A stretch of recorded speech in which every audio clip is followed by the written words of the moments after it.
मेरी शादी को 1 महीना हो गया था, लेकिन अभी तक मैं अपने पति को न देख सकी, क्योंकि वह रात को जब आते तो लाइट ऑफ करके कमरे में आते थे और सुबह मेरे उठने से पहले घर से निकल जाते थे। यह जानने के लिए एक दिन अपनी जगह नौकरानी को सुला दिया और खुद कमरे में छुप गई। जब लाइट जलाई तो मेरी चीख निकल गई, क्योंकि अचानक से आने वाली नींद के झोंकों ने मेरी बंद आंखों को खोलने पर मजबूर किया था। मैं पिछले 4 घंटों से अपने कमरे में बैठे अपने पति का इंतज़ार कर रही थी। अब तो बैठ कर मेरी कमर में भी दर्द शुरू हो चुका था। घड़ी की तरफ नज़र दौड़ाई तो रात के 1 बज रहे थे। मेरे तो होश उड़ गए थे। आज तो मेरी सुहागरात थी, मेरी पहली रात, जिस रात पति पत्नी एक दूसरे से बातें करते हैं और उम्र भर साथ निभाने की कस्में खाते हैं। अभी तक अपने पति को नहीं देखा था, क्योंकि हमारे यहाँ शादी से पहले लड़के का चेहरा देखा नहीं जाता। बस छोटी बहन से सुना था कि मेरा दूल्हा बड़ा ही प्यारा है। तब से मैं खुद ही दिल में सपने बुनने लगी थी। इस रात का इंतज़ार तो न जाने मुझे कब से था, और मुझे जब लाकर इस कमरे में बिठाया गया तो मैं बाहर बहुत डरी सहमी सी थी। मगर 4 घंटे बैठे रहने के बाद न सिर्फ मेरी कमर दर्द कर रही थी, बल्कि मेरे सारे सपने और अरमान ख़त्म हो चुके थे। एक बार तो सोचा कि बाहर जाऊं और जाकर देखूं मेरा पति कहाँ है, और मैं उसे देखने बाहर भी नहीं जा सकती थी। इसलिए मैं अंदर रूम में बैठे बैठे झपकियाँ खाकर सोने लगी। अब और इंतज़ार करना मेरे लिए मुश्किल था कि तभी दरवाजे का लॉक खोलने की आवाज़ आई। मैं हड़बड़ाकर आंखें खोलकर देखने लगी, मगर कमरे में तो खूब अंधेरा फैल चुका था। मैंने कहा कि कौन है, मगर पैरों की चप्पल की आवाज़ मुझे सुनाई नहीं दी। यह कमरे में इतना अंधेरा क्यों कर दिया? क्या लाइट चली गई है? मैंने एक ही सांस में कई सवाल कर डाले थे। मैं हूँ आपका पति, इतना सुना कि मेरे दिल की धड़कन तेज़ हो गई। न कि मैं जानती थी कि उस वक्त मेरे कमरे में मेरे पति आ सकता है। ऐसा लगता था जैसे मेरे पति की आवाज़ सुनकर सारी थकान वहीं दम तोड़ गई हो। अब मुझे शर्म आ रही थी, मगर एक बात की हैरानी थी कि आखिर पति ने कमरे में आते ही अंधेरा क्यों कर दिया था। मुझे यह बात थोड़ी अजीब लगी। लाइट चली गई थी तो मोमबत्ती कमरे में लेकर आते। मैं उन्हें देखने की कोशिश कर रही थी तो उन्होंने कहा, बाहर दोस्तों के साथ बातें करते करते पता नहीं चला कि इतनी देर हो गई है। आप जानती होंगी कि ऐसे मौक़ों पर दोस्त कहाँ छोड़ते हैं। और हाँ, आप काफ़ी थक गई होंगी, मुझे लगता है आपको सोना चाहिए। बाकी बातें हम कल कर लेंगे। मेरा पति तो बात करते हुए बहुत डरा हुआ सा लग रहा था। उसके मुंह से तो हकलाते हुए शब्द भी ठीक से नहीं निकल रहे थे। मुझे तो डर लग रहा था कि बात करते समय इन्हें अटक अटक कर बोलने की बीमारी तो नहीं है, जैसे मुझसे शर्मा रहे हैं। मर्द होकर उनका मुझसे शर्माते हुए बात करना मुझे बहुत परेशान कर दिया था। फिर याद आया कि छोटी बहन ने भी बताया था कि दीदी, आपके मंगेतर बड़े शर्मीले किस्म के हैं। मैंने पति से कहा कि अपने कमरे में अंधेरा क्यों कर दिया? क्या आप मुझे देखना नहीं चाहते? जाहिर है एक औरत शादी की रात तक बस अपने पति के लिए ही तो सजती संवरती है, ताकि उसका पति उसे देख के उसकी तारीफ करे। मेरी बातें सुनकर मेरा पति कुछ देर खामोश रहा, फिर कहने लगा, मैंने तो आपको जी भर कर देख लिया था जब आपको मेरे पास लाकर बिठाया गया, और बहुत खूबसूरत हैं आप। और हमारे यहाँ मुझ पर किसी ने जादू टोना करवाया था ताकि मेरी शादी न हो सके। इसलिए पंडित जी ने बताया कि तुम्हें कुछ दिन तक रात के अंधेरे में पत्नी के पास जाना है। मुझे बात बड़ी अजीब लगी थी, मगर उस वक्त मैंने इस बात को सच मान लिया, क्योंकि पहली ही रात में किसी बहस में नहीं पड़ना चाहती थी। उस रात में न सोने के लिए लेटी ही थी कि मेरे पति मुझ पहले ही लेट चुका था। दिल में एक ख्वाहिश थी कि पति का चेहरा देखूं। आखिर मेरा पति बन चुका था, क्योंकि हमारी शादी में उनके चेहरे पर फूलों की पंखुड़ियों में से उनका चेहरा दिखाई नहीं दिया। रात गुजर गई। मैंने सोचा कि चलो यह रात भी गुजर जाने दो, चंद घंटों की ही तो बात है। मुझे सुबह होते ही मैं अपने पति को देखूंगी। मैं पति के पहले से सो गई। सुबह जब मेरी आंख खुली तो मैंने उसे दूसरी तरफ देखा तो बेड की जगह खाली थी। वहाँ पर तो मेरा पति था ही नहीं। और कमरे से बाहर आकर देखा तो मेरी सास परेशान बैठी थी। मुझे देखकर उसके चेहरे पर मुस्कुराहट करते हुए इशारे में से अपने पास आने को कहा। मैं उनके पास गई और मेरी सास कुछ पढ़ रही थी, शायद मेरे लिए और मेरे पति के लिए ही था। और ये मेरे यहाँ आकर उन्होंने फूंक मारी। तभी मैं सोचने लगी कि सचमुच में उन पर कोई जादू टोना हुआ है, तभी तो सास भी मुझ पर कुछ पढ़कर कर रही है। मैं उनके पास बैठते हुए सवाल किया कि वह कहाँ हैं, मुझे तो इन्हें कमरे में नज़र नहीं आया।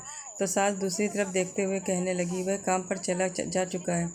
मैंने घड़ी की तरफ देखा तो सुबह के 7 बज रहे थे और ऑफिस का वक्त 9 बजे शुरू होता है। तो सास ने कहा, उसके काम का कोई पता नहीं, वह अपने दोस्तों के साथ मिलकर कारोबार करता है और दिल जब चाहे तभी घर से चला जाता है। तुम नाश्ता कर लो। मुझे यह बात बड़ी अजीब लगी। उन्होंने शादी अपनी मर्ज़ी से ही की है ना। रात को उन्होंने मुझसे कोई बात भी नहीं की और ना ही अपना चेहरा दिखाया था। आपने शादी के दूसरे दिन भला कोई कैसे काम पर जा सकता है। मैं ऐसे इस सोच में पूरे घर में घूमती रही कि सामने वाले कमरे से एक लड़का निकला। मैंने उठकर देखा और जल्दी से अपना दुपट्टा सर पर ले लिया और उसकी तरफ देखकर मुस्कुराने लगी। वह मुझे देखकर बाहर चले गए। दिन ऐसे ही गुजर रहे थे। मेरी सास काफ़ी परेशान दिखाई दे रही थी। जबकि वह हमारे घर आती थी तो बहुत खुश रहती थी, लेकिन अभी उनके चेहरे पर एकदम से उदासी आई थी। मैं तो बहुत खुश थी कि चलो सास बहू में खूब जमेगी, मगर वह तो मुझसे बात भी ठीक से न करती, खोई खोई ख्यालों में डूबी हुई रहती। मैं जब बुलाती तो ख्यालों से निकलकर मेरी तरफ देखने लगती। इस घर में मेरे पति के अलावा एक मेरा देवर भी था। हम 4 लोग ही यहाँ रहते थे। सामने अपने पति के आने की राह देख रही थी। नई नवेली दुल्हन की तरह संवर कर बैठी हुई थी। तभी किसी ने दरवाज़ा खटखटाने की आवाज़ आई। दरवाज़ा खोला तो सामने खड़ा था रामू। तो मुझे यूँ देखकर नज़र चुरा ली। मैंने उससे नमस्ते किया और वापस अंदर आ गई। बहुत रात हो चुकी थी। बार बार मेरी नज़र घड़ी पर जा रही थी। न जाने मेरा पति कहाँ रह गया था। सास ने ज़बरदस्ती खाना भी खिला दिया। देवर भी वहीं खाना खा रहा था। मुझे महसूस हुआ कि जैसे वह मुझे चोरी चोरी देख रहा है। मैंने जब उसकी तरफ देखा तो वो बौखला कर मुझसे नज़रें चुराने लगा और फिर आधा खाना छोड़कर घर से चला गया। मेरे दिमाग में बहुत ख्याल आ रहे थे। मैं यूं ही बैठी सोच रही थी कि आखिर वजह क्या थी। दिल घबराने लगा तो बालकनी में खड़ी होकर रोने लगी। आंखों से आंसू बह रहे थे। शायद मैं उनको पसंद नहीं आई थी। वह मुझसे नफ़रत करते थे या फिर उनके दिल में कोई और थी। मैं अभी यूं ही खड़ी रो रही थी कि तभी कमरे में खूब अंधेरा फैल गया। हल्की रोशनी बालकनी के बल्ब की थी, जिसे मैंने यूं ही चलता छोड़ा और फिर कमरे में चली आई। मैं आज हर बात क्लियर करना चाहती थी, इसलिए बिना कुछ कहे पति के पास जाकर बैठ गई। मेरा कंधा पति के कंधे से जा लग गया तो वह फ़ौरन मुझसे इतना दूर हो गए कि उनका कंधा दोबारा मेरे कंधे के साथ न लग सके। मैं पति से हर बात के लिए करना चाहती थी कि आखिर वह मेरे साथ ऐसा क्यों कर रहे हैं। मैंने एक बार फिर पति की तरफ देखा। डरते डरते पति का हाथ थाम लिया। मेरे हाथ महसूस करते ही अपना हाथ मेरे हाथ से छुड़वा दिया और उठ खड़े हुए।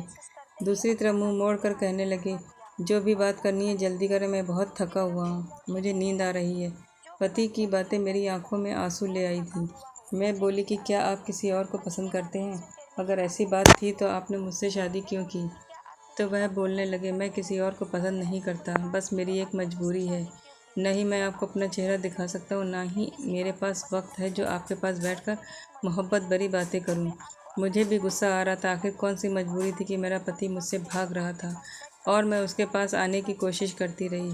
कई दिन यूं ही गुजर गए और सारी रात मैं यूं ही गहरी नींद सोती थी कि मेरी आँख सुबह ही जाकर खुल जाती। सारा दिन पति घर से बाहर रहता और दूसरी तरफ मुझे न जाने ये महसूस होने लगा कि जैसे मैं किसी की नज़रों में हूँ।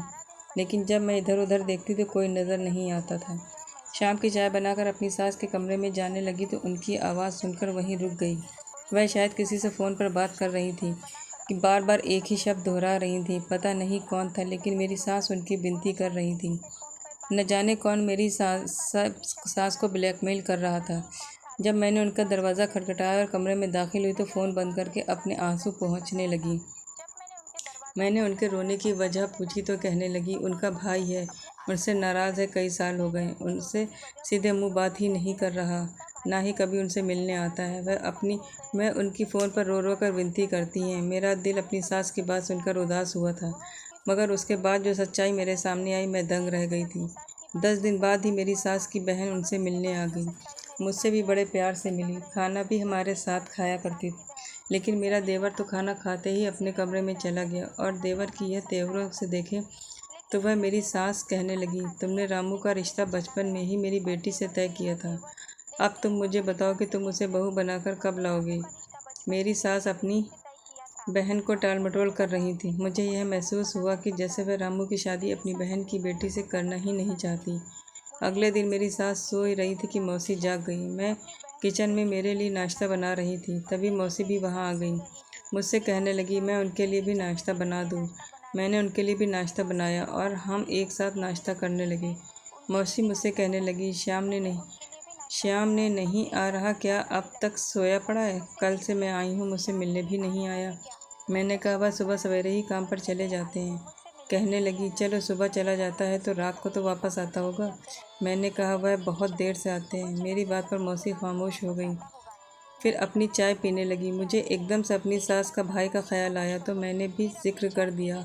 मैंने कहा आपके भाई साहब किस बात पर इतना ज़्यादा नाराज़ हैं कि रोज़ मेरी सास उनसे विनती करती हैं, लेकिन वह अपनी बहन पर ज़रा भी तरस नहीं खाते।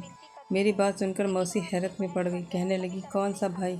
हमारा तो कोई भाई ही नहीं है, हम बस दो बहनें हैं। यह बात सुनकर मैं दंग रह गई थी। अगर मेरी सास का कोई भाई नहीं था तो वो रो रो कर किससे विनती करती थी कि वापस आ जाए। एक दिन मैंने मेरी सास से रामू की शादी के बारे में पूछा और मेरी सास कहने लगी कि रामू उस लड़की से शादी नहीं करना चाहता था। मैंने कहा क्यों, क्या? वह कहने लगी उसकी मर्ज़ी नहीं है। मैंने कहा अगर मर्ज़ी नहीं थी तो इतने साल से क्यों बात जोड़े रखी, पहले इनकार कर देते। मेरी सास कहने लगी कि यही बात मैंने रामू से भी कही है। मैं अपने दोनों बेटों के हाथों बहुत दुखी हो चुकी हूँ, दोनों ही मर्ज़ी के मालिक हैं। यह कहकर वो रोने लगी और मैं उन्हें तसल्ली देने लगी। सच तो यह था कि मैं भी अपने पति से तंग आ चुकी थी, इसलिए मैंने सोचा शायद मैं कुछ दिन मायके चली जाती हूँ ताकि उन्हें मेरी कद्र हो। इसलिए एक दिन जो दिल बहुत ज़्यादा बेचैन हुआ तो अपनी सास से पूछा और चली गई। और सोचा अपनी माँ से तो मैं जाकर पूछूं कैसे मेरी शादी करवाई है, जिसने अपने अभी तक चेहरा अपनी पत्नी को ही नहीं दिखाया। मैं तो जानती ही नहीं थी कि वहाँ पहुंचकर मुझे कैसा धक्का लगने वाला है। ये मायके के दरवाजे पर पहुंची तो तभी एक कुरियर आया हमारे घर के बाहर। मैंने उसे बोला किसका पेपर आया है। वह पेपर देखने लगी, उस पर मेरा ही नाम लिखा था। जो खोलकर मैंने अंदर मौजूद पेपर पढ़ा तो मेरे पैरों तले ज़मीन खिसक गई। मैं घर के अंदर चली गई। सारा दिमाग, सोचने समझने की क्षमता, सब कुछ खत्म हो चुकी थी। मेरे साथ कौन सा खेल शादी के नाम पर खेला जा रहा था। जो पेपर मेरे हाथ में देखा तो वो हकीकत मुझ पर खुली थी। मैं चकरा कर रह गई। पूरे दिन मैं अपने घर पर ही बैठी रही। मैंने अपनी छोटी बहन से कहा वह मुझे मेरे पति की फ़ोटो दिखाए, जो कि शायद उसने शादी के मौके पर खींची थी, क्योंकि मैंने तो अब तक अपने पति को नहीं देखा था। मेरी बहन ने मुझे एक फ़ोटो दिखाया जो खाना खाते वक्त के लिए ही लिया गया था और बहुत अच्छा और नौजवान लड़का था। मैं तो कोई बात अपने मायके में नहीं बताना चाहती थी। मैं कुछ दिन बाद ही वापस ससुराल चली गई। मुझे अब सच्चाई का सामना लाना था। रात को फिर से वह इंसान मेरे कमरे में आया था जो पिछले 1 महीने से मेरा पति बनकर कमरे में आता था और सुबह होते ही चला जाता था। कौन था जो वो मुझे जज्बातों से खेल रहा था? आज मैं खुद यह जानना चाहती थी। वह कमरे से बाहर निकल जाए, क्योंकि अब मैं जान चुकी थी कि वह मेरा पति नहीं है। फिर भी मैंने सच जानने के लिए उसे यह सवाल किया कि मैं मायके गई थी तो आपने मुझे कितना याद किया। मेरे सवाल पर वह हड़बड़ा कर कहने लगा जाहिर है आप मेरी पत्नी हैं, मैं कैसे आपको भूल सकता हूँ। मैंने कहा मुझे आपको देखना है। आज मैंने अपनी शादी की फ़ोटो देखी, वह मेरी बहन ने खींची थी, इसलिए दिल में आया कि 1 महीना गुजर गया है, मैं आपको क्यों ना देख लूँ। मैं नहीं मानती ऐसे किसी भी जादू टोने को। मैंने उनसे कहा कि मैं लाइट जला दूँ। वह कहने लगे कि मैं पहले भी आपसे कह चुका हूँ कि मेरा इलाज चल रहा है और आप इस बात को सच मानती हैं या झूठ, लेकिन मैं ये इलाज करवाए बिना आपके सामने नहीं आऊँगा। अगर आप मुझे यूँ रोज़ तंग करेंगे तो मैं आज के बाद आपके कमरे में भी नहीं आऊँगा। और यह कहकर वह कमरे से बाहर निकल गए। मैं अगले दिन उनसे कुछ न बोली और फिर वह मेरे कमरे में सोने लगे, लेकिन उनके सोते ही मैं सो जाती थी। मैं सोच रही थी कि किस रात मैं इस इंसान का सच बाहर लाऊंगी। मैंने एक दिन काम वाली को घर पर रोक लिया कि मेरी तबीयत ठीक नहीं है। उसने भी कोई एतराज़ नहीं किया था। रात को मैंने नींद की दवा में दूध मिलाकर नौकरानी को भी दूध पिला दिया और उसके बाद उसे अपने बिस्तर पर सुलाकर खुद कमरे में छुप गई और जहाँ लाइटें बंद हैं वहाँ जाकर छुप गई। रात को काफ़ी देर बाद वह इंसान मेरे कमरे में आया और बेड के दूसरी तरफ बैठ गया कि मैंने फ़ौरन लाइट जला दी और जब मैंने उस इंसान को देखा तो मेरे होश उड़ गए। वह तो मेरा देवर था जो पिछले 1 महीने से मेरे कमरे में आ रहा था। वह मुझे देखकर डर गया। मैंने कहा कि तुम्हें शर्म नहीं आई मेरे कमरे में आते हुए? उसने कोई जवाब नहीं दिया। मैं अलमारी से निकालकर पेपर उसके ऊपर फेंक कर मारा और रोने लगी थी, जिसमें मौजूद था कि जिस पर लिखा था कि मैं किसी और से शादी करना चाहता था, लेकिन मेरी माँ ने ज़बरदस्ती मेरा रिश्ता तय कर दिया और मेरे लाख मना करने के बाद भी मेरा विवाह तुमसे कर दिया। शादी की रात ही भाग गया था, इसलिए मैं तुम्हें डिवोर्स के पेपर भेज रहा हूँ ताकि तुम जिसे चाहो शादी कर लो। तभी मैं दंग रह गई थी और मेरा देवर मुझे धोखा दे रहा था। मैंने उसका कॉलर पकड़ कर रख लिया। उसके साथ ऐसा क्यों करने? मैंने आज तक आपके साथ ऐसा कुछ नहीं किया कि आपको या मुझे शर्मिंदगी उठानी पड़े। मैंने जो कुछ किया अपनी माँ के कहने पर किया, क्योंकि श्याम भाई शादी की रात ही भाग गए थे। मेरी माँ डर गई थी कि अगर यह बात फैल गई तो क्या होगा, इसलिए मुझे कमरे में जाने का कहती है ताकि आपको इस बात का शक ना हो और बंद मुट्ठी बात में ही रह जाए। लेकिन मैंने आपके साथ कुछ भी गलत नहीं किया। मैंने कहा मुझे ये पहले ही पता चल गया था कि तुम्हारा भाई किसी और के साथ भाग गया है। मैं यहाँ तो सच का पता लगाने आई थी। तुम्हारा भाई मुझे डिवोर्स दे चुका है, इसलिए मेरा इस घर में कोई रिश्ता नहीं है। मैं अगली सुबह अपने मायके चली गई और सारी रात बात अपने घर वालों को बताई। मगर कुछ माह बाद मेरे सास हमारे घर आ गई। उन्होंने मेरे घर वालों से माफ़ी मांगी और मेरा रिश्ता रामू के लिए मांगने लगी। कहने लगी अगर अपनी बेटी की शादी की तो आपको अच्छा रिश्ता नहीं मिलेगा। गलती मेरे बेटे की है और सज़ा आपकी बेटी को क्यों काटनी पड़े। मैंने श्याम से बहुत विनती की कि वह वापस आ जाए, लेकिन वह नहीं आया, इसलिए हमें ऐसा करना पड़ा। और आखिर मेरे मम्मी पापा भी रामू की और मेरी शादी के लिए मान गए और हमारी शादी हो चुकी है। सच ही कहते कि एक औरत ही औरत को समझ सकती है। दोस्तों, अगर आपको कहानी पसंद आए तो वीडियो को लाइक करें और कहानी कैसी लगी हो कमेंट में ज़रूर बताएं। अभी तक आपने मेरे चैनल को सब्सक्राइब नहीं किया हो तो प्लीज़ चैनल को सब्सक्राइब ज़रूर करें।